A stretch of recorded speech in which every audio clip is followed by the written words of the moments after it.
भारत तांदूळ या ब्रँड अंतर्गत ग्राहकांना तांदळाची किरकोळ विक्री आजपासून सुरू झाली। कर्तव्य पथावर आयोजित या कार्यक्रमात केंद्रीय ग्राहक व्यवहार मंत्री पीयूष गोयल यांनी या तांदळाच्या विक्रीचा प्रारंभ केला। सामान्य ग्राहकांना भारत तांदूळ ब्रँड अंतर्गत 29 रुपये प्रति किलो दराने हा तांदूळ उपलब्ध असेल। शेतकऱ्यांच्या विकासाला केंद्र सरकारचं प्राधान्य असून शेतकऱ्यांच्या कल्याणासाठी सरकार अनेक उपाययोजना करत आहे, असं गोयल यांनी या कार्यक्रमात बोलताना सांगितलं। शेतकऱ्यांमुळेच देश कृषी क्षेत्रात आत्मनिर्भर झाला आहे, असं त्यांनी सांगितलं।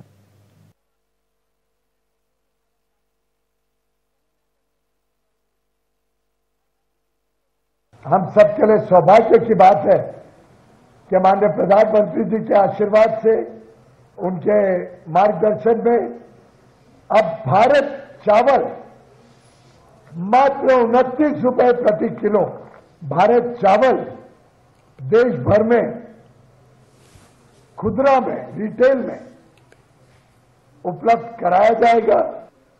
माननीय प्रधानमंत्री जी ने कहा है, किसानों और गरीबों का जीवन संवारना हमारी सरकार की प्राथमिकता है।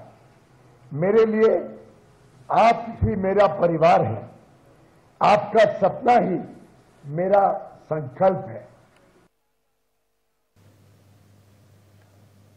जेव्हा जेव्हा देशात महागाईचं संकट आलं तेव्हा तत्कालीन सरकारांनी त्याची जबाबदारी घेतली नाही, मात्र आपल्या सरकारने महागाई नियंत्रणात राखण्यासाठी समूळ उपाय केल्याचं त्यांनी सांगितलं। यासाठी किंमत स्थिरीकरण कोशातून गेल्या काही वर्षात 27,500 कोटी रुपये खर्च करण्यात आले, अशी माहितीही त्यांनी दिली। भारत तांदूळ फिरत्या व्हॅन आणि 3 केंद्रीय सहकारी संस्थांच्या दुकानात खरेदीसाठी उपलब्ध असेल आणि लवकरच ई वाणिज्य मंचासह इतर किरकोळ साखळीद्वारे देखील तो उपलब्ध होईल।